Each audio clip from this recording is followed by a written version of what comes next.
As you might understand, it's impossible to have all participants here online, but we hope that bringing everyone from Barcelona, from the U.S., Chile, Sweden, Italy, it's possible, and we hope this is the first of many debates. We are not fooling anyone. We are crystal clear. We are here to give an answer, to show that patriots and conservatives are totally united around the world, that we are the only option, that society is not alone, that in the face of ruins and doubts, censorship, the thought dictatorship, we are here, and we are the single possible alternative, and we are here to win and to stay.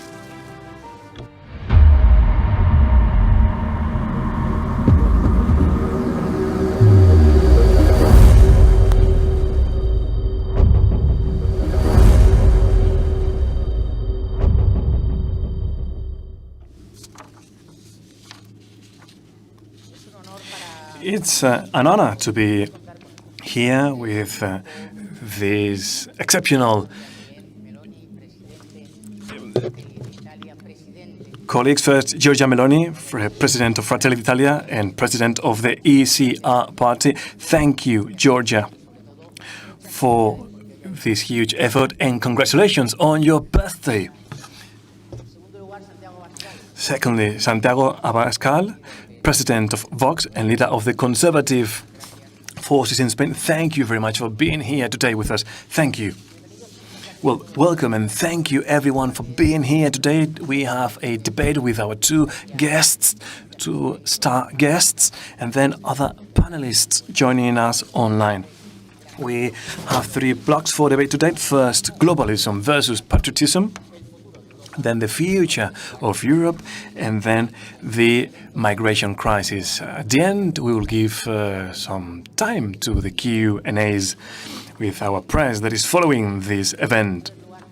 Firstly, the panel is globalism against patriotism.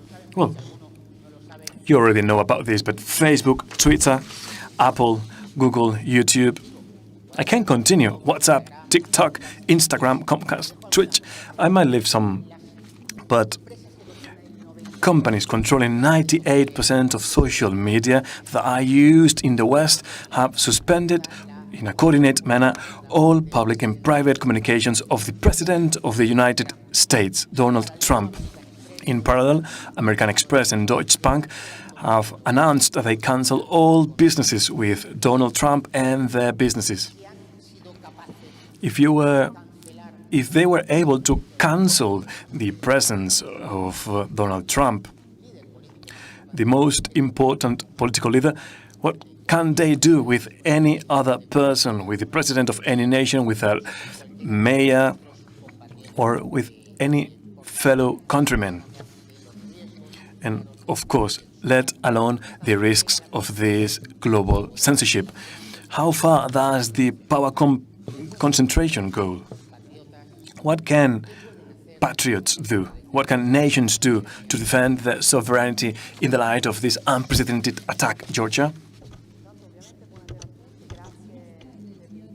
Well, good evening. Thank you very much for this kind invitation. Thank you, Santiago and Jorge, for this event, this opening event for the season. For the Conservatives, we hope we will have a better year than 2020, and thank you for your questions.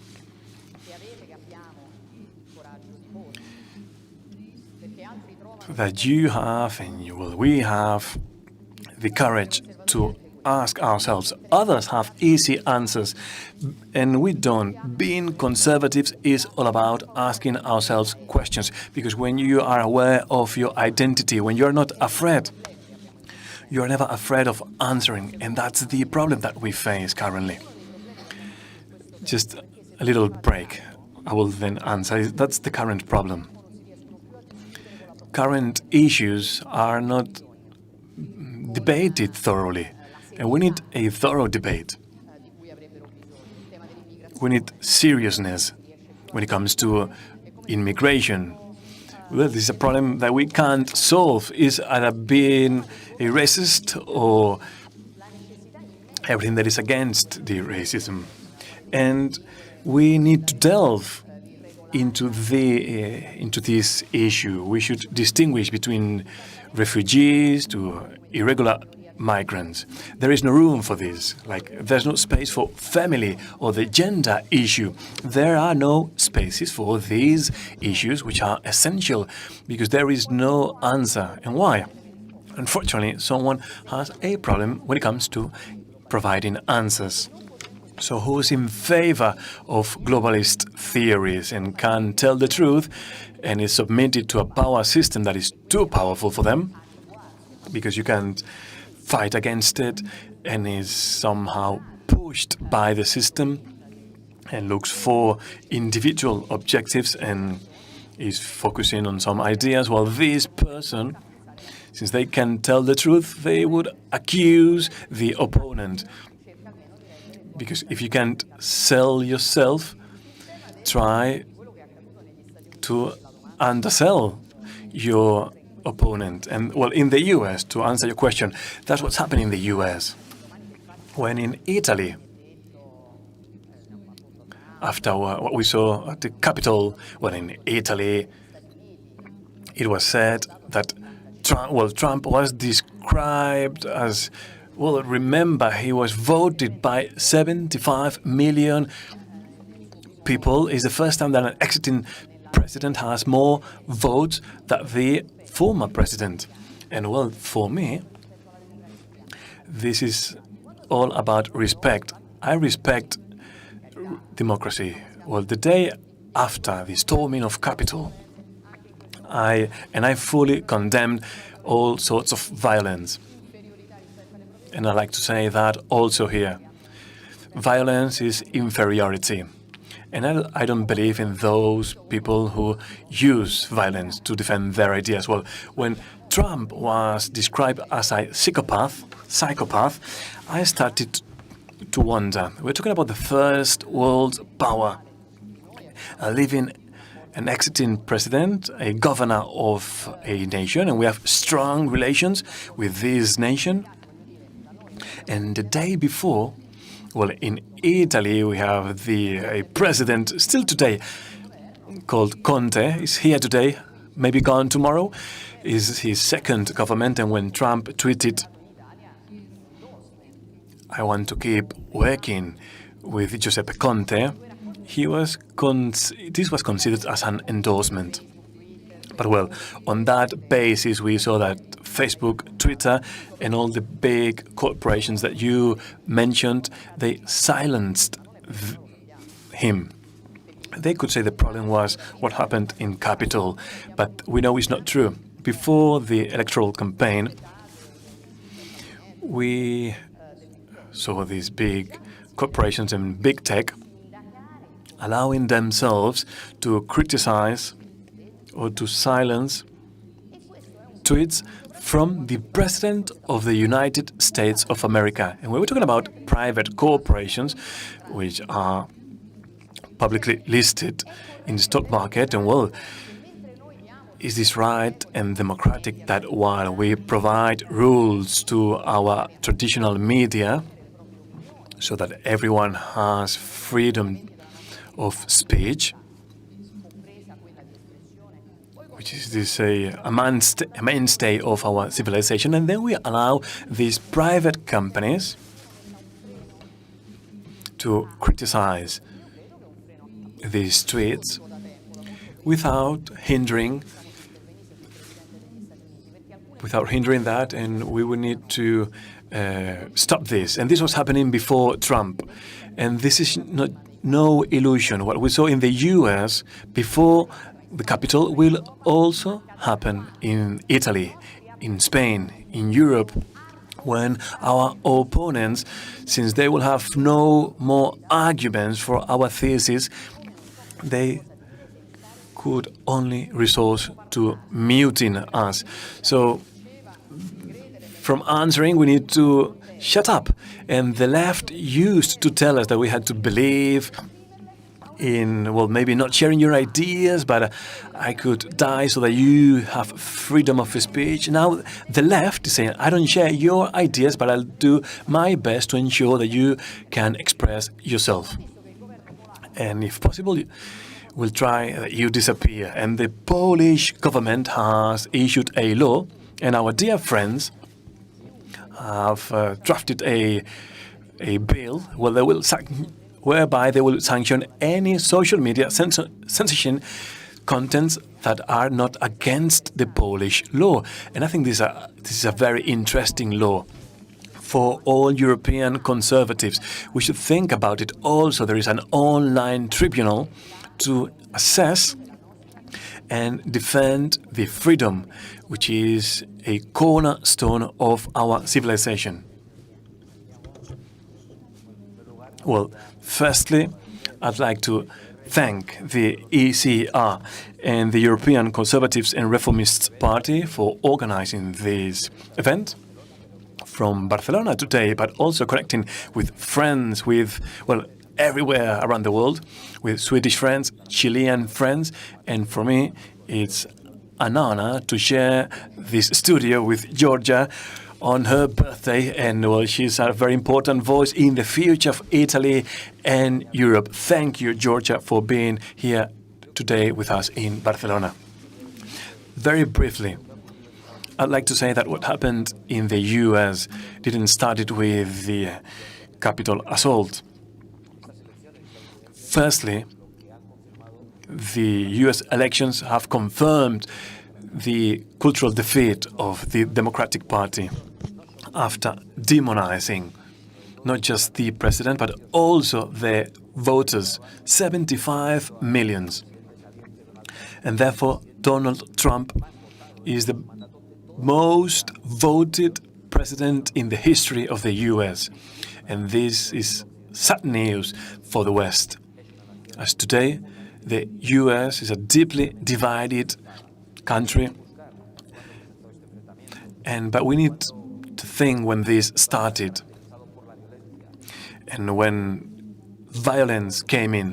What happened in the Capitol, this deplorable assault that we condemn and we damn, was just an excuse for the global left to attack freedoms of political opponents.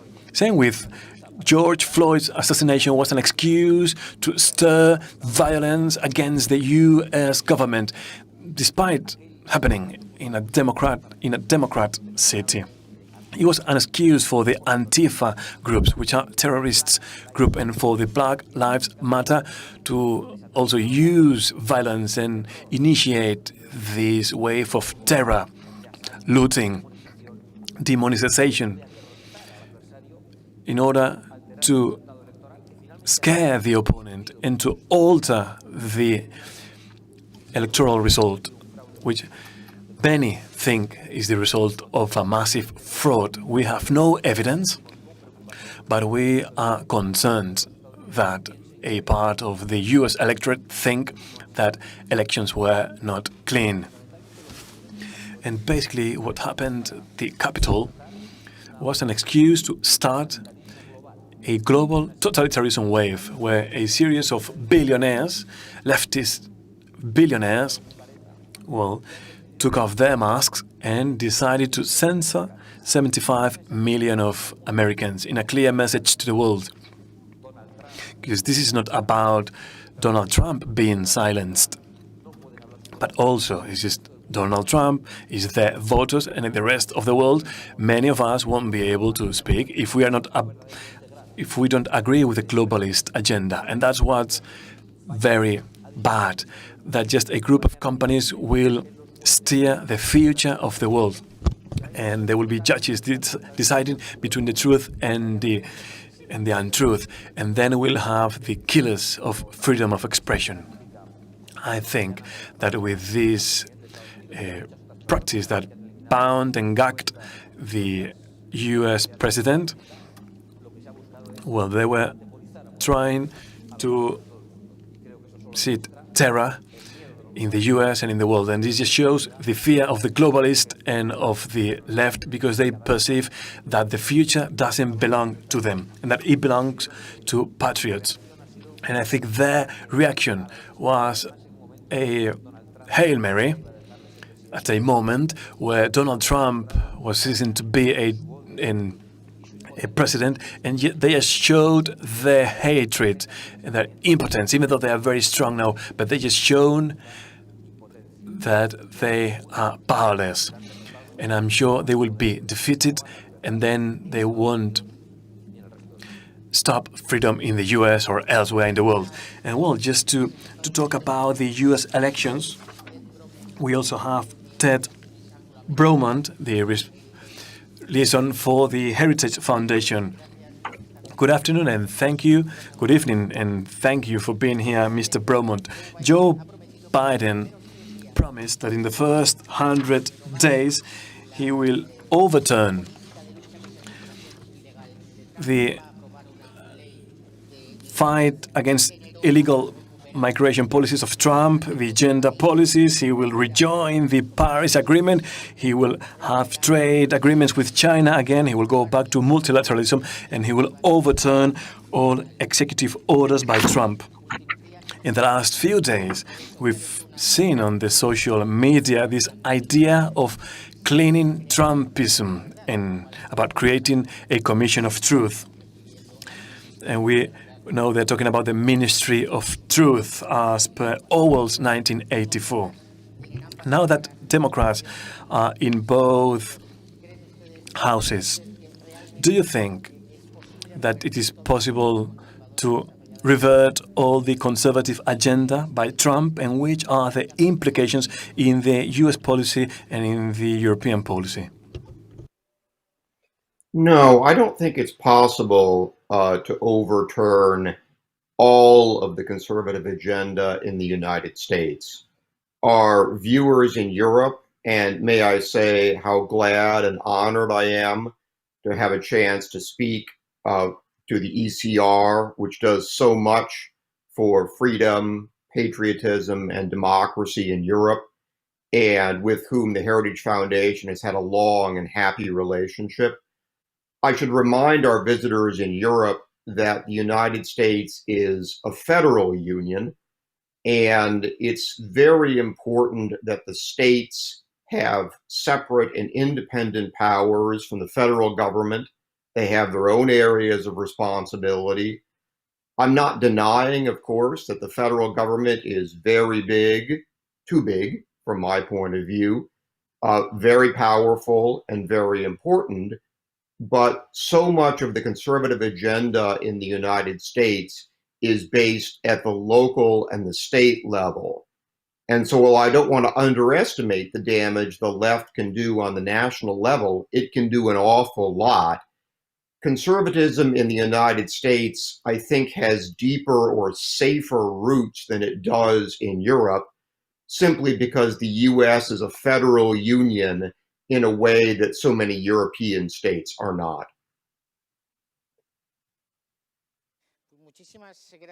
Well, thank you, Mr. Bromont. One idea to take home: that the conservative agenda of Trump won't be overturned easily, because the Republican Party is powerful and the Conservative Party lies at the local level and not just at the federal level. Also from Washington, we have Grover Norquist, President of Americans for Tax Reform. He was essential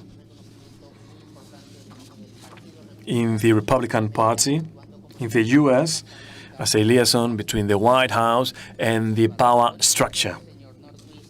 Good evening, good afternoon, Mr. Norquist. Trump's economic policy, was about lowering taxes, having bilateral agreements, protecting the American product, America first. And then we've seen unprecedented employment figures and prosperity figures, especially for women and minorities, but also for big companies of Wall Street. But if minorities and women have massively supported Trump, it seems that big corporations that got rich with that have left him behind. So why this hostility of the big corporation against Trump? Is just about ideology, or there is something else? It's a good question. When Trump cut the corporate income tax rate from 35%, which was highest in the world, higher than China, higher than Germany, higher than anyone in Europe, down to 21, which made it competitive, trillions of dollars flowed into the United States and was invested in the United States. You saw the stock market jump dramatically. What you did have was 100 million Americans who are invested in the stock market through individual retirement accounts, or what are called 401ks in the United States, where people save for their retirement and actually own the stocks that they're invested in. 100 million Americans, half of all the households, are directly invested in the stock market. So while CEOs of large companies may feel they have to sound left-wing to be polite or something, there was tremendous support from middle-income Americans who saw their income, the median income in the United States in 2018 jumped over 6% in 1 year, which is more than all 8 years of Obama. So the middle income Americans saw tremendous real income growth. They saw their savings increase, and it'll be very problematic for Biden if he's going to reverse those tax cuts. You will see wages not grow. You will see people's life savings shrink. And remember, in 2 years, there's a contest for the House of Representatives and the Senate and 36 governors. And after 2 years of Clinton, the Republicans swept the House, Senate, and many governorships. After 2 years of Obama, the Republicans swept the House, almost took the Senate. They had 60 votes. It came way down, and swept governorships and hundreds of state legislative bodies. So on this last election, the Republicans gained in the U.S. House, almost captured the House. We're within 7 votes in the House, and this is very likely to become a Republican House of Representatives in 2 years. In the Senate, it's dead even, and there are many weak Democrats running in 2 years for the Senate. And we picked up 190 state legislative bodies and now control 24 plus states with a Republican governor, Republican House, and a Republican Senate.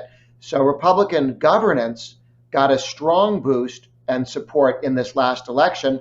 In fact, the House of Representatives vote was 3 points ahead of Trump's. The left wants to say it's all Trump. The Republican Party is very strong. Trump strengthened it by bringing in good judges. Trump strengthened it by showing a dramatic tax cut with dramatic growth. And even with COVID, we never got back as weak as we were under Obama in the stock market. And with COVID is now in the rearview mirror with the vaccines that the president got a year earlier than anyone said was possible. We are now looking at the stock market shooting back up again with great strength. So the Republican lower taxes, less regulation, judges that deal with rule of law and the Constitution have tremendously strengthened the United States.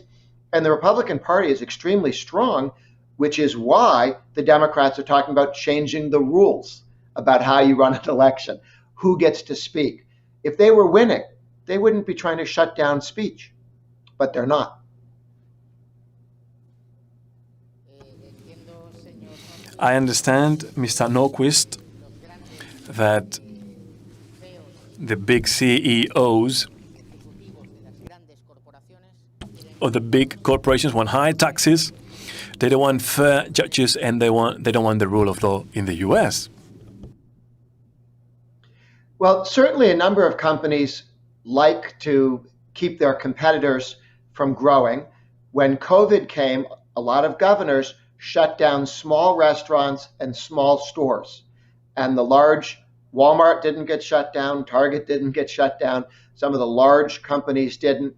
I don't blame those companies, I blame the governors who did the decisions on what got shut down. But the people who are so badly damaged by the shutdowns, not by COVID, but by the shutdowns, theoretically responding to to COVID were small and independent small businessmen.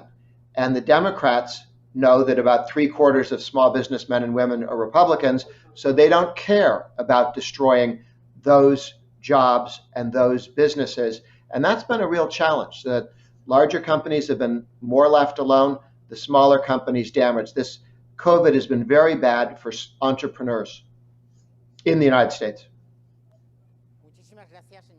Thank you, Mr. Norquist. We hope to see you very soon in the U.S.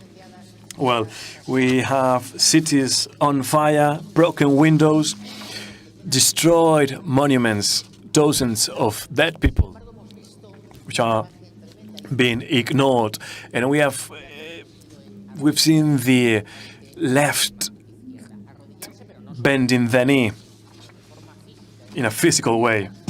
We've seen how they bent the knee on the floor, showing their submission to the Black Lives Matter movement and to the Antifas, governors, senators, deputies, mayors, athletes, Hollywood artists. And we saw the street violence. This is not new in Spain. We saw an increase with the existence of Vox, but it seems that the left is impune thanks to the support of the media, something that we could also see in Chile, where José Antonio Cast is with the president of the Republican Party in Chile, an emerging figure in this country. Good afternoon, José Antonio, welcome. We saw the violence, the most vicious violence in the streets of Chile. We saw violence, aggressions against people, and also churches on fire. And nevertheless, the left wasn't punished, but rather rewarded in the shape of a commitment to reform constitution. The question is very easy: why the left is allowed to do everything? Bueno, muy buenas tardes. Muchas gracias Well, por la good invitación afternoon. a Thank you very much exponer for en the este gran invitation seminario to share virtual. this big Y decir virtual que la izquierda webinar ocupa with you la all. palabra Well, licencia. the left Licencia tipo uses James the Bond. license, Licencia like para James Bond, insultar, license para to agredir, insult, para robar, to para attack, matar, to steal, to porque han kill, logrado una hegemonía en because los they medios de got comunicación, hegemony en las in the redes media, sociales, on the social entre los media, periodistas, entre amongst los artistas, reporters, entre las distintas artists, ONGs y también different bajo el NGOs, amparo de distintos and with the organismos protection of internacionales. international Cuando bodies. ellos roban, When they hablan de steal, reivindicación social. They talk about Cuando social ellos vindication. insultan, When they hablan insult, de una lucha they por la talk dignidad. about Cuando ellos struggling for agreden, dignity. dicen que es una respuesta a la violencia que han When there is recibido. aggression, Cuando they matan, see dicen they que are es en retaliating. legítima And when they kill, defensa they say it social. was Y social, lamentablemente, legitimate adormecida la defense. sociedad por esta hegemonía And que han given this logrado en hegemony ciertos that medios, some la media sociedad have se ha ido reached, acostumbrando. the Y la izquierda society fue has avanzando got paso a used to paso, it. etapa por etapa, And the primero left has inched instrumentalizando a los forward. jóvenes First, they estudiantes instrumentalized the que young dejaron de students asistir a sus that escuelas, stopped se attending tomaron their las calles, schools. They took to agredieron the y streets, they destruyeron la locomoción attacked and colectiva y destroyed. luego quemaron a través And de then bombas they Molotov burnt con down entrenamiento with de Molotov izquierda cocktails revolucionaria ciertos bienes públicos. some Después of de los jóvenes the aparecieron street las furniture. feministas, And then we saw the que feminists compuestas en escenas muy obscenas, with very muy groseras, obscene shows, usando sus using pañoletas verdes y their moradas, green provocando clothes and their situaciones clothes, creating inaceptables unacceptable en las calles, situations, hablando sobre el aborto y talking sobre about terminar abortion con el on the macho o la street and finishing with the preeminencia del machos macho, and the machos societies. multiplicaron su demanda They histórica. Así como multiplied los jóvenes their hablaban de historical justicia, demands. las mujeres feministas hablaban Feminists de una demanda were histórica, talking about y a eso le historical agregamos la demands. inmigración And then we ilegal need to put como una demanda illegal universal que fue immigration on top of generando that guetos de as pobreza, tomas de something that calles, de created comercio, further y todo poverty. esto estudiantes, And feministas, then, well, inmigrantes students, ilegales, illegal ambientalistas immigrants, extremos, animalistas extreme extremos, environmentalists, anarquistas, feminist nos llevaron anarchists. a ese fatídico Well, they all 18 de took us to octubre, the donde 18th la of izquierda, October, where the utilizando left también la debilidad del used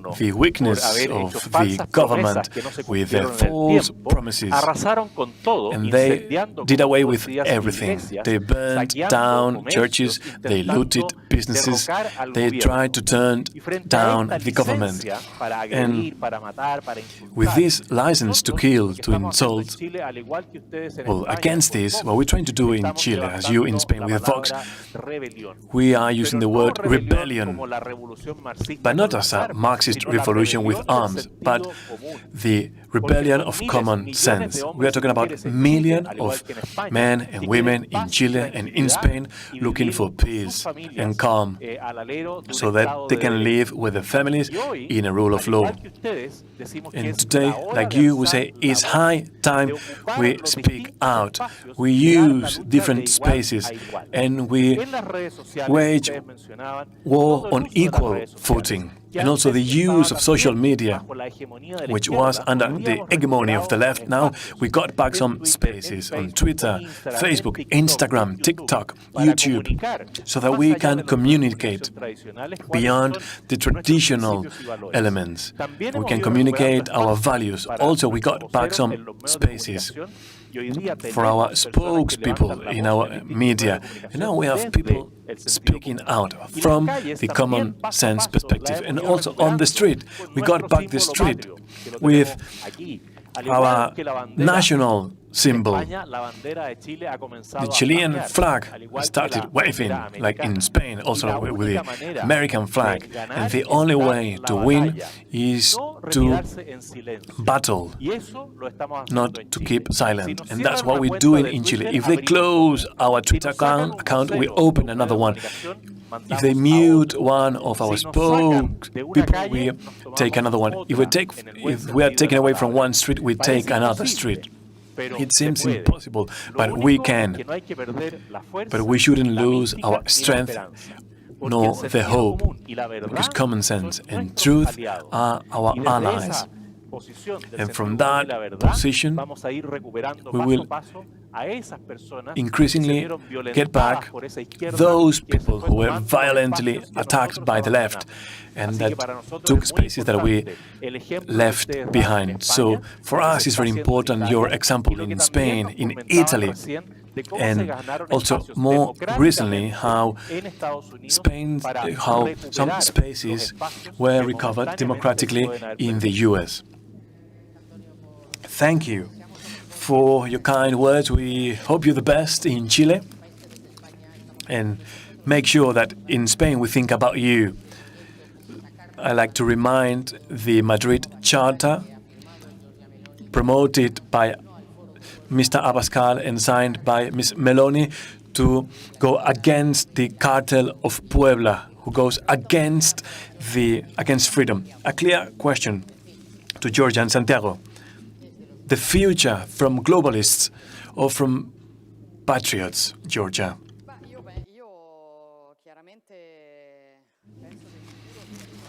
Well, I think the future belongs to patriots. We'll have to fight, that's for sure. We are doing the right thing. Or at least we would have never imagined that ideas of those willing to oppose us had to be hidden, cancelled. So these media are used by others against us, so that they don't delve into the matter. What we defend, what we advocate for, our conservative ideas, are just common sense things which are related to our tradition, our identity, to what we can do to make our societies grow in a more significant way. And we are used to ask ourselves questions. On the other side, we have very aggressive opponents. And the common thread of all previous comments take us to the same place. We have big economic concentrations, very powerful concentrations, who have vested interests and who use bits of policies, mainstream policies, culture policies, and they take up any space that is useful for them so that they can create the ideas of people and then defend those interests. And they sell that as if those were values and laws. But what's behind? There are basically vested interests. And we should say that behind uncontrolled immigration, there's the interest of economic concentrations who want to have plenty of desperate people on the market so that the workers' rights are curtailed. And then immigration affects most the lower strata of society. When we talk about religion, gender, well, identity is an enemy that needs to be attacked because it's a conscience of identity, of our own rights, our civilization. It means that we can defend ourselves. If you take human beings, their national, gender, religious identity, and their family identity, then you deprive them of everything. And these people, we have less and less, and then we'll be more and more powerless.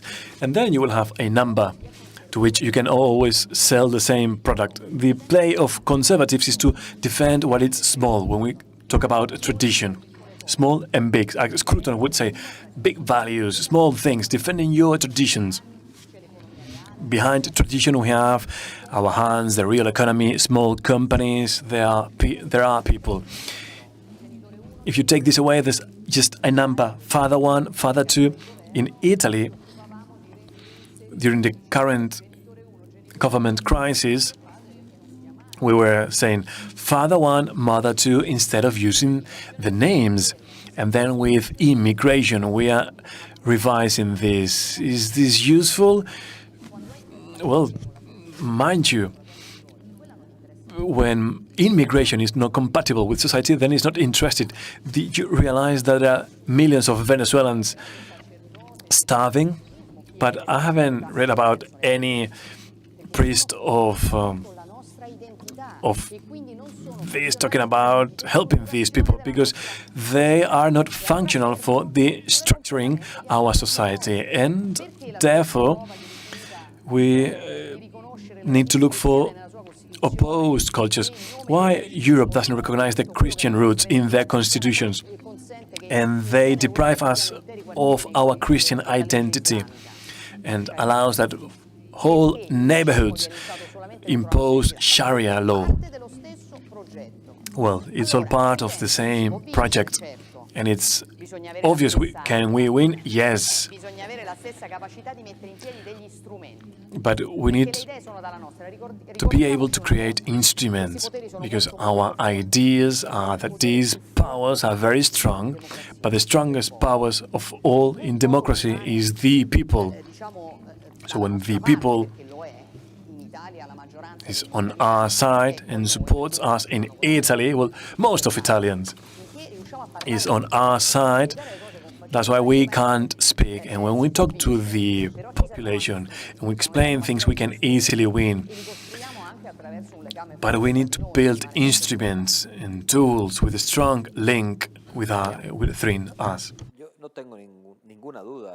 Well, I have no question that the future belongs to patriots and that the victory is ours. But we live a moment of big despair. Millions of people around the world perceive how someone called Dorsey and Zuckerberg and 4 members of the elite said constitutions are not important, democracies are not important, judges are not important, sovereignty is not important. They are the power.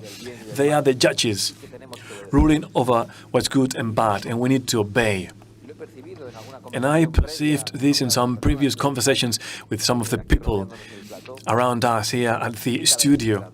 And this brings us to despair, but we bear a responsibility to be aware of the strength of patriots so we can defend what's simple, what's common sense, everything that we've learned at home, everything that happens naturally in our lives, as explained by Giorgia Meloni from Vox in Spain, thinking about the historical role of Spain. We've signed the Madrid Charter, also supported by Giorgia Meloni, where we try to provide a coordinated answer to all the Latin American world, and Italy plays an important role against everything that is communism led from Cuba, which has destroyed that part of the continent, and we bear a huge responsibility as Spaniards to connect Europe in America in the best of American and European traditions to defend democracy. It's the moment to unite ourselves against globalism, communism, international communism of the Puebla Group, but also the capitalism that bends the knee for China. We face very strong enemies, but they are defending wrong things. And I'm sure that's why they will lose, because they attack liberties, national industries, our borders, prosperity. They attack the way of life for more and more people around the world, especially in the West. And that will come with consequences that we can see already. That's why they go to any lengths to curtail our freedom and to shut us up. Maybe in a few months we won't be able to broadcast on YouTube or talk on social media. We will unite. We will create new social media, some alternative channels. We will talk to people sharing the same principles around the world, and we'll create TV stations, spaces for freedom. We will do anything that is necessary. But those who are against us need to know that we will defend ourselves. We will not give away our freedom, and they will pay a very expensive price if they try to take away our freedom.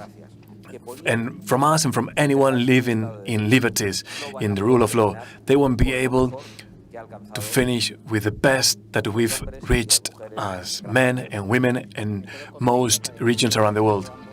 And just an idea that you shared, that we will defend ourselves and we will win. That historical sense that being is defending oneself, and in defense there lies identity. So we move on to the next block, the future of Europe, federalism of sovereignty. In the last few years, we've seen how community bodies have taken on further competencies from the states through reforming the treaties or doing tricks.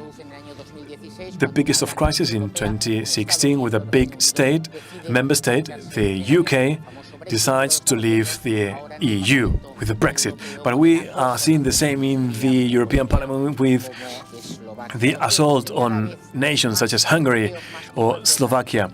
But the truth is that more and more patriots see the risk of losing their identity or seeing it substituted by a global identity and with an ideology in Spain. That's what we call the progressivist consensus, the sum of all the isms: immigrationism, multiculturalism, feminism, federalism.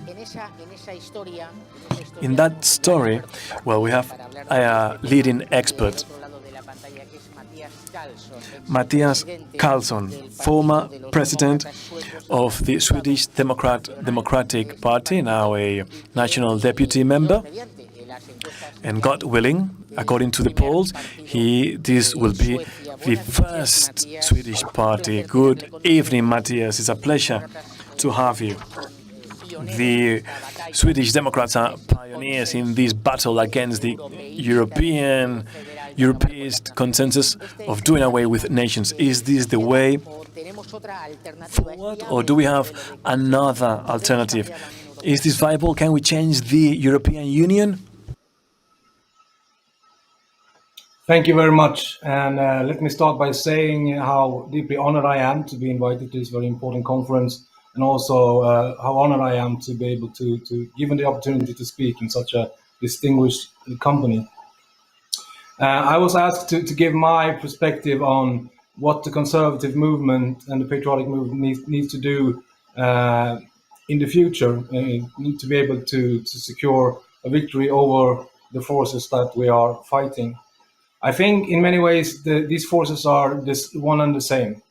The globalists, the federalists, the progressives, they are all unified in an attack on what is the traditional home of Swedes, Italians, Spaniards, and all Europeans. They want a completely different world, and they want to tear down and destroy everything that traditionally made life worth living in Europe. Family, security, rule of law, and also now freedom of speech. A few days ago, we celebrated the first 1 year anniversary of the passing of the great philosopher Sir Roger Scruton, and our great ECR party president, Giorgia Meloni, gave a very thoughtful speech about his legacy, and that warmed my heart, because I think that he's one of the most important thinkers in our time. And Sir Roger Scruton defined conservatism as a philosophy of affirmation and belonging, and he defined the deepest roots of conservatism as a love of home. One of my favorite quotes from Mr. Scruton comes from his book, The Meaning of Conservatism, where he writes, conservatism must necessarily take many forms. Solon, when asked what is the best form of government, replied, for whom and at what time. It is a certain country, a certain history, a certain way of life that commands the respect and the energy within the conservative. So in short, we must not forget that our movement needs to be diverse, because the homes that we love and seek to defend are very different. But this fact that we need to be different in order to be successful does not mean that we can't be unified, though. I think we should be more united, work closer together than we are today. We have many common principles, we have many common ideals, we have many common goals, and nonetheless, we have many common enemies. Our enemies on the liberal left side, they operate internationally, they cooperate within the European Union, they cooperate globally, and I think we need to do the same. I think we need to build a shield against the weapons they are using against us, because often they use the exact same weapons in Sweden as they do in Spain or in the United States, and we need to come together and protect ourselves against this assault. And the globalists and the big tech industries and the billionaires in Silicon Valley are now planning to silence us all. So we need to stand together and to raise our voices together to make our voices stronger in protest against this. And in many countries, including my own, the left is still a formidable opponent, capable of attacking with draconic force. But in my opinion, their strength does not lie in a closeness to the ordinary people. It does not lie with their clarity of vision. I think their strength lies with cultural hegemony and with strategy and with organization. And unfortunately, since 1968, the political conflict had become total. It's no longer enough for conservatives to just win a majority in the parliament. We need to establish a presence in all areas of society, and we need to counter the left in all areas of society, because a lot of their power stems from these areas. We need to build our own media platforms. We need to build our own student organizations, our own cultural organizations, our own consumers organizations, etc., etc. And in this, I think we can actually help each other a lot. The left, no doubt, contains many good-hearted people, but the current ideological goal of the left movement is truly evil. It threatens everything that is close to the heart of conservatives and to many ordinary people of Europe. I'm talking about things like beauty, community, rule of law, sovereignty, family, and freedom of speech. And we are the last defenders of these indispensable values, and we need to cooperate closely in the defense of this. And I don't think that we can face the threats that we are facing now alone. To conclude, recently I wrote an article in the ECR newspaper, the European Conservative, and I concluded with a quote from Tolkien's Lord of the Rings, and I will do the same now. In a dramatic scene, the two hobbits, Merry and Pippin, are arguing about which course to take in the face of overwhelming evil. Pippin advocates that they should turn their backs on the conflict and on at their allies and retreat to their own idyllic home, the Shire. To this, Merry replies, "This is not possible. The fires of Isengard will spread, and the forest of Tuckborough and Buckland will burn. And all that was once good and great in this world will be gone. There won't be a Shire." And I agree with this hobbit. None of us can escape this conflict that we are facing. And without unity, resolve, cooperation, and organization, I fear that there will eventually not be a real and recognizable home left for any of us. And let's please make sure that doesn't happen. Let's work together, and I think that we will eventually win. Thank you very much. Thank you very much, Matthias. Thank you for the Hobbit quote. I wake up every morning and I always hear the run away from Gandalf. And well, now we can talk about crisis, the immigration crisis, the Wuhan virus crisis, the jihadist attack crisis, but the worst crisis is the spiritual and moral crisis. One example, you might remember that when the Wuhan virus was in its early days in north of Italy, the European Parliament decided to close the Parliament to all visits, to ban all entries. Even heads of government of state were banned from entering, but there was a single exception.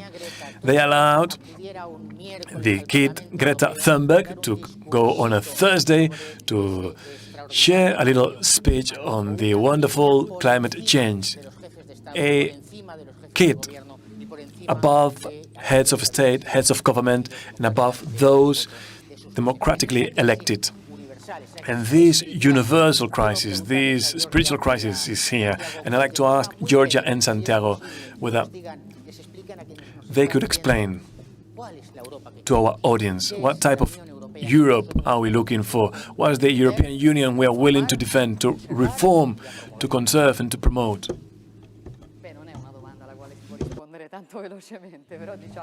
Well, it's not a question that we can answer briefly, but I'll give my best.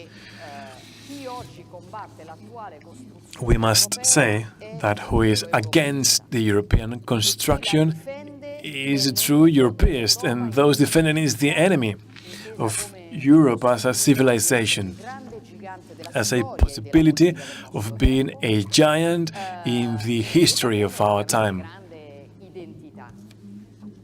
And this is also a big identity, the crisis, and we saw this with the pandemic. We saw what Europe is missing: vision, solidarity, courage. It lacks vision because it's talking about small issues, how we should cook insects. But it doesn't deal with the big topics. In Libya, Europe had no plan in Libya, neither had a plan for the pandemic, because it had to he had to rule on the size of seashell in the sea. And the idea is to have Europe tackling on the big issues, the external policy, and dealing with the big topics all together, united, and living some issues to the people, and this means increased sovereignty, which is at the essence of national states, which decide to cooperate on the big issues, and that's useful. And the current Europe is only useful for certain economic powers, such as France and Germany, who know nothing about solidarity. You've spoken about Greta Thunberg. When she went to the European Parliament in Italy, the pandemic had exploded and Europe was turning a blind eye. European institutions were turning a blind eye and say, okay, we will give you 100 million. And that was it. And Italy was on its knees. And the recovery plan, well, 2 days ago, we have to abstain because it comes with some elements that will be worse than the MES mechanism. So according the European regulations are not useful to citizens, and that's not what we want. But also with the vaccines, we could talk about solidarity. Did someone realize that Germany dealt directly with the corporations and the EU was talking about vaccination in general? I would like a plural Europe where it's not about the interest of one or two countries in detriment of others. I'd like to attach a greater importance to Mediterranean countries where our voices are heard. And also when we talk about Scandinavian countries. And it's all about having a company when we can create a political and economic giant. And to conclude, identity is not a minor issue. When we talk about our Christian identity, it's not to impose somebody our faith. You can believe in God or not, but also Christian values are the values of civilizations. If we deny this, we deny ourselves. The first borders were drawn with the Benedictines. If you are afraid, you can't face the other. I don't believe in the culture of tolerance, but in the culture of respect. You tolerate something where you don't want it. But when there is respect, it comes from Latin, it looks in depth. You respect somebody when you know somebody. This is the Europe that we would like, but that we don't have. And then we need to see what we can give others and take from others. Otherwise, Europe is not useful as it is. It's just kidnapped by interest of the governing powers. I will make sure that there will be people and not just interest. I try to be brave, sorry.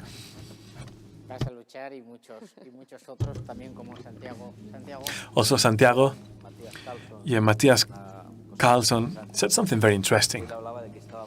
He was talking about being united in our differences, and that's true. The European conservatives and reformists and patriots are together because we love our identity and we respect our differences. And those who we oppose, the globalists and European federalists, are united because they hate our identity.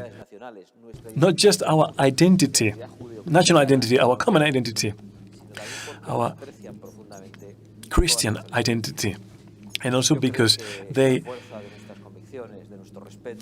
hate our differences. And I think our ideas of love for identity are much bigger than the hatred of others.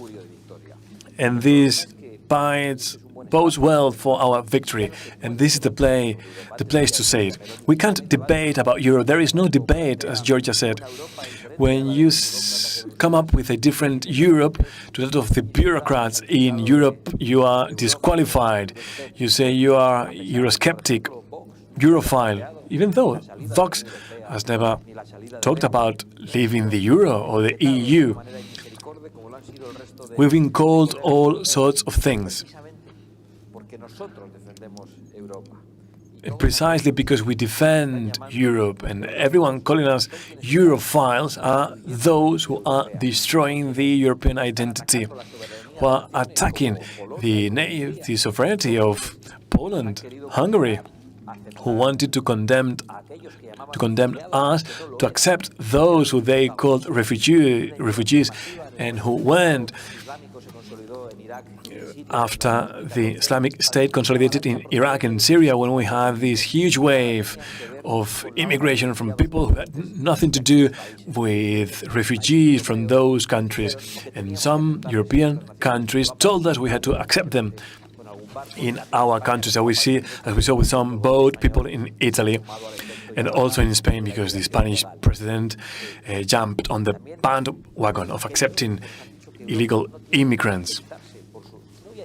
And also, some also told us that Europe shouldn't be about faith or Christian identity, which is where our democracies were born and freedom was born. And that's the Europe we aim for, a united Europe, respecting their own identity, defending their borders, a Europe that is concerned and that tries to ensure that Europeans work together and we are not steamrolled by more powerful nations. And this is probably a closer Europe to the Treaty of Nice, that one they're trying to foster. But that doesn't mean that we are enemies of Europe. We are defending the only Europe that is possible, the only Europe that can prevail. The other Europe can't survive. Freedom can't nurture there. And then we will talk about immigration. Yes, Santiago. There is another Europe that is possible and that we defend. Or rather, the only possible Europe is the one we advocate for. And therefore we move on to the next block, the third block. The most concerning issues for voters in Spain, Italy, Sweden, anyone in Europe with a conscience. Let's talk about the immigration crisis and the immigration invasion.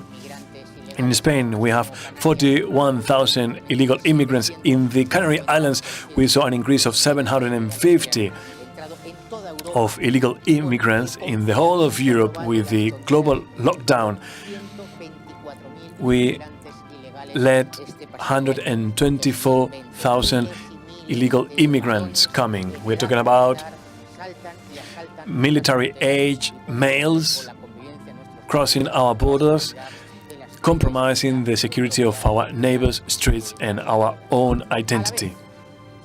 At the same time, we are told that we should stop having children, that family is a load, that we shouldn't own a flat, and that we should basically sit on the couch, watch Netflix together with our nice little cat. So what's behind this? Who's behind this?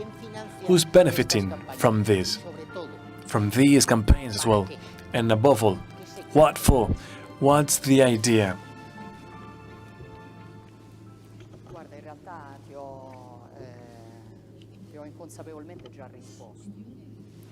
Well, I've already answered, to be honest, without knowing.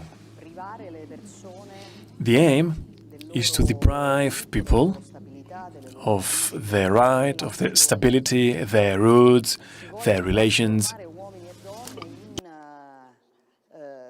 They want to transform where men and women in a sort of prototype. And all these theories are so irrational, they are based on globalism, and well, it's a no-brainer. There is something behind. There are vested interest, gains.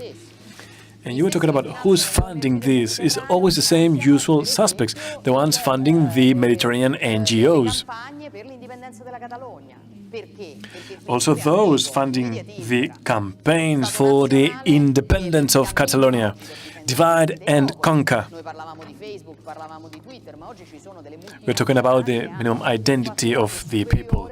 Twitter, Facebook, but we're talking about big corporations with turnover that is bigger, or the GDP, than many countries. So the sovereign state becomes a minimal entity when it comes to defending people and democracy. And those are the same who are funding the division of national states. If you divide and conquer, then all states are smaller, and then we have the global mass funding. And then if in society you have dystonic people when it comes to culture and identity, it's easier to the structure. And same with gender policies. If you follow this, then you aren't. And also the left has some interesting short circuits. I am amused by the gender theory. You're not a man, you're not a woman, you're what you feel. But then, what happens with politics? Carlo, when I talk with Carlo, I say, look, when we draft the electoral list, I say, look, you don't feel like a man, you feel like a woman. And then the women's right, they are all short circuits, to be honest. They don't have an answer, and they are all children of the same. With the recovery plan, did you realize there are 1,000 million? There's a billion, and there's no mention of natality, of birth. We need to protect our identity. And I don't think the solution is to let immigrants in so that they can have children. I want Europeans. But in the recovery plan, there is no mention of birth, natality.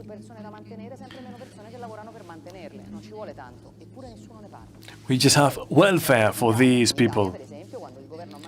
But nobody talks about this. In Fratelli d'Italia, we ask for this priority, but this should have been a European priority. There is no priority at European level regarding childbearing or natality. No, family is a very old issue, and this becomes a paradox. According to the left, you need to be able to do anything. Anything. You can take drugs, you can buy a child. Also, a desperate woman can sell their children. You can suppress someone if their life is not dignified enough to produce, to consume. And, the battles of Evans or the fighters of Charlie Katz, if there is someone who is dystonic, we take it away. You can do all this, but the only thing you can do is to say that you disagree. And that's what I think. I wonder where we are aiming for. For the ordinary people, citizens who love their identity. And I go back to Tolkien. The most beautiful quote is when it is said that I don't like the sword for its power or the arrow for its speed. I just love what I do. Also, and so that the economy works, what can we do? How? So that the economy works, but how? Indeed, there is something behind this movement, fostering the invasion. Some of the main CEOs of the big corporations said that this migrant wave was really good because this would drive down salaries. So, who's damaging that? Who's harming that? It's just ordinary people. It's not about communist leaders living in big houses in Spain. It doesn't harm Dorsey and Zuckerberg. They don't suffer the consequences of illegal immigration in any nation. But it's funny to see how we see how gradually that there is an increasing discredit of borders on TV, on the cinema. There's a special or excessive sensitivity towards immigrants, and that had a cross-cutting and global effect. And I remember when Mariano Rajoy, the former Popular Party leader and president of government, said that he didn't like borders, and the minister of defense was there. Why didn't he like borders? Borders are the walls of our homes. Spain belongs to Spaniards. Italy is the property of Italians, and our house is protected by walls, by barriers, protecting our prosperity, our culture, our identity, our calm, our freedom. But, well, there was this message that we live in, international justice, and anyone can go and live where they wish, and if we stop that, we are unfair and we are uncharitable. And, well, this is something that has also affected some of hierarchies in the church, because we had Cardinal Clara saying that illegal immigrant leads to slavery, and we need to ensure that those people can live in their own countries, and therefore we need to stop the illegal immigration. We need to say that if you come to our country illegally, you will be expelled. And we need to stop the call effect and also recognize that nations are entitled to regulate immigration. Spain is having a bad time, like Europe. And Georgia said before, it's not the same immigration coming from Islamic countries that immigration coming from Latin American countries sharing the same culture, the same vision of the world. We need to protect also women here, homosexuals, from those who are not willing to respect them. And I would say not just because of religion, but rather because of their war-based culture in the minds. And also, we have to do it out of responsibility, common sense, even though we are called racists. But we have to say this loud and clear. We defend these policies because we don't hate those outside, but because we love those inside. And those who think they should foster the life, the families in their homeland. Thank you, Georgia, Santiago. Tonight, we also have our deputy of Vox in Barcelona, Ignacio Garriga. Well, I was going to welcome you, but it's actually you who welcomed us here in Barcelona, and you represent the interest of many of people here in Barcelona at the House.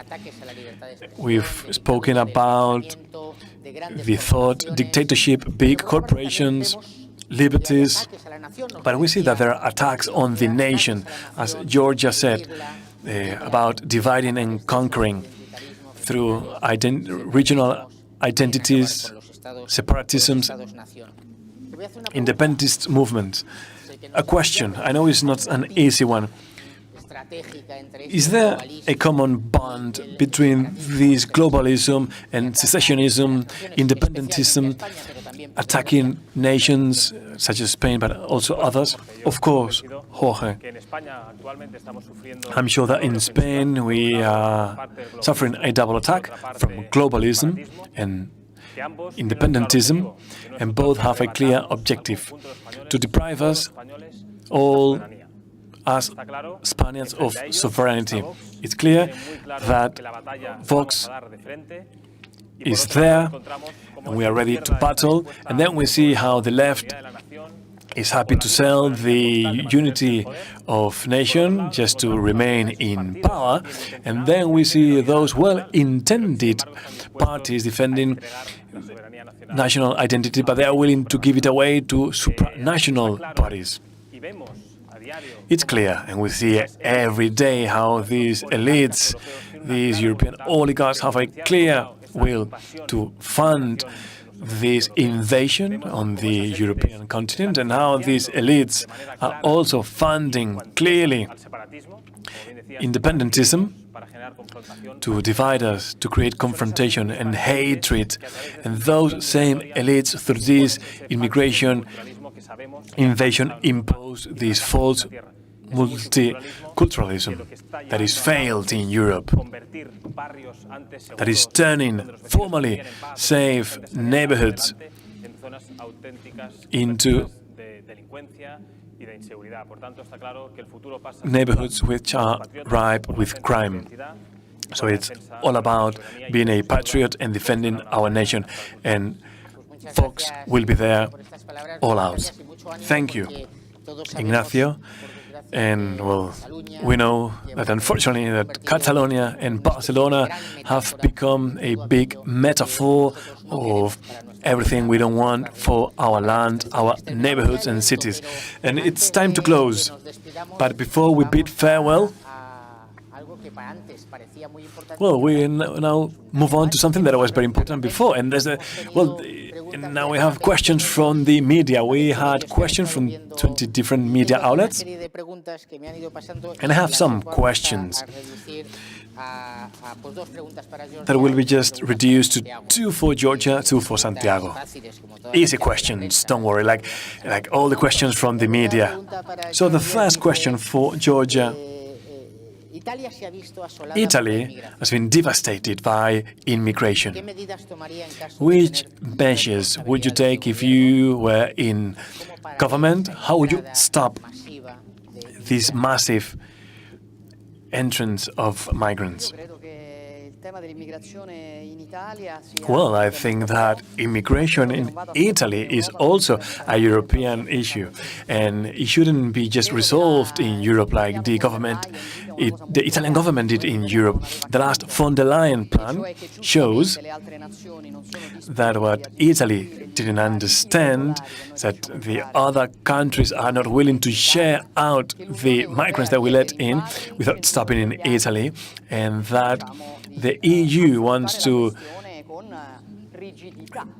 bring them back to their countries and to resolve that firmly. That's good news. If we have a government that sees this bluff from the EU, I think defending borders, and that's applicable to Italy, Spain, and other countries with external borders, is an issue that should be solved together. I remember that the EU dealt with Turkey with the idea to stop the migrant route from the Balkans, because Germany was bothered by that. And also, it should talk to the Libyan government. Well, the proposal from Fratelli d'Italia, is a maritime blockade, and this is not a hostile action. We could have a maritime blockade together with the Libyan authorities. We would stop all exits in Africa from the departure point, and then once we establish who is entitled, this is equally distributed amongst the all 27 countries. So this would be important for Europe to solve the immigration crisis, because as you said, as Santiago said, these should be shared. If there are no borders, there are no nations. And then what are we talking about?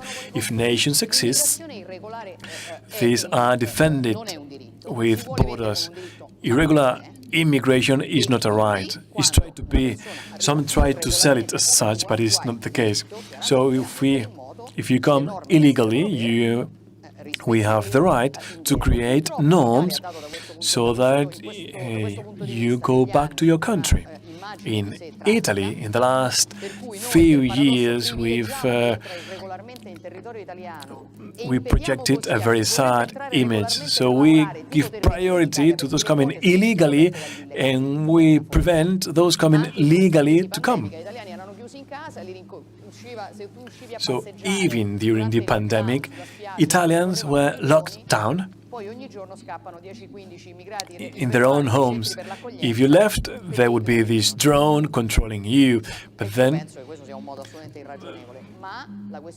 there were no drones near the immigration centers, and they were free to roam around.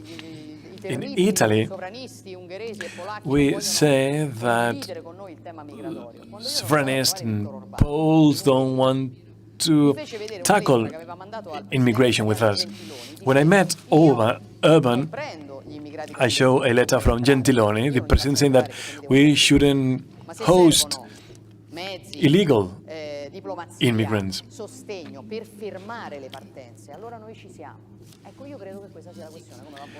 But we can do this in a diplomatic way, and we can stop exit from their countries, then yes, I agree.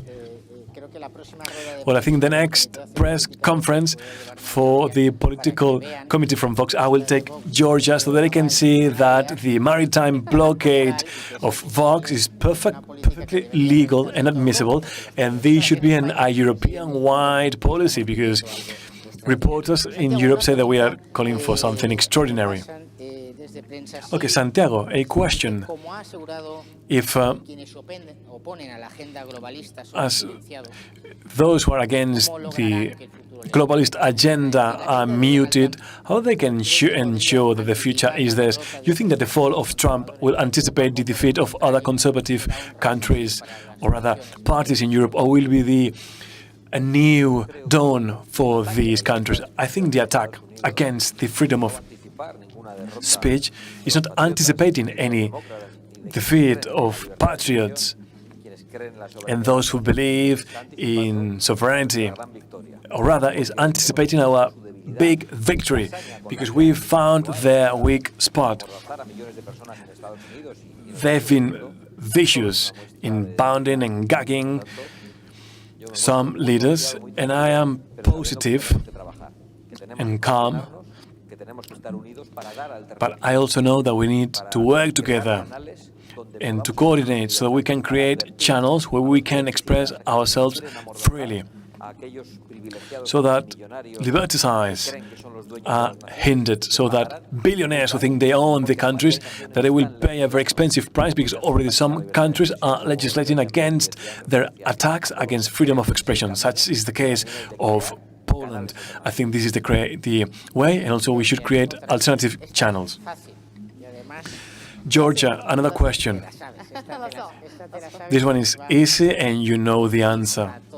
And you're going to make us all happy. Do you think that this possible, or the government crisis in Italy, will allow patriotic forces to come to power? Well, if we go to an election, that will be normal in any democratic nation. There is no doubt about it. When Renzi declared the crisis, well, it was him. Then there was the thing, it was the second government, otherwise Italians would have voted for Lega and Fratelli. And I think today we would need a different government, otherwise they would win, that's what he said. So it's a paradox that you come on TV and you say this, that the palace needs to be closed so that we can prevent people from doing different things. I had a different idea of democracy. It's the people who choose, according to Article 1. Sovereignty comes from the people. So I hope that the Conte government, that Monday and Tuesday will be at Parliament, won't have the numbers to go forward. if they have the numbers, they will have an even weaker government, and we can't afford this weakness in Italy. We need a strong government with a clear vision and with the right numbers to do bold things, and this can only be done with an election. If we don't go for an election, there will be no patriotic forces in government, because we will go to government when Italians want us to, and not with some stuff going behind the scenes as the left does. But we hope we can vote soon in Italy.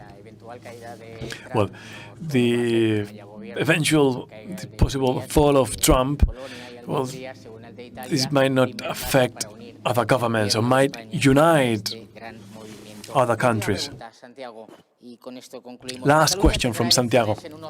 Catalonia is holding elections in a few months. Today we heard about elections being postponed, and the problems that Catalans face are the same that the Spaniards are facing in the Canary Islands with the migrant crisis. So you think that independentism is still the main problems of the citizens in Barcelona, for example?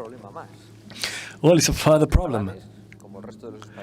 I think Catalans, like Spaniards, are suffering the devastating effect of the socialist and communist government, who is in the hands of independentists and terrorists. And in that sense, we are worse off than Italians. And I think also Catalans are suffering the consequences of illegal immigration, especially from the Islamic countries, because the Catalans didn't want to have migrants from Spanish-speaking countries, so that they would have Muslim migrants, and they wouldn't learn the common language, but rather Catalan. And then independentism is more and more radical. And this is dividing us, splitting families, and has divided separatist and independentist parties who are breaking up Spain. And now they are also going to the election totally separated and independently. And we face many problems, and there was a great deal of problems. I think Catalans are a bit worse off than the rest of Spain as well. We close off with this last intervention by Santiago. Thank you to the thousands of spectators. Thank you, of course, to Georgia and her team, who've taken any lengths to be here today on her birthday, on a very difficult day in Italy. Thank you to Santiago and Ignacio and all the team. Well, many messages to take home, but let's just use one. We are going to win because we know how to defend ourselves, and we're about to get back the territory. A new Europe is possible, and is the Europe of European conservative, reformist and patriots. Thank you.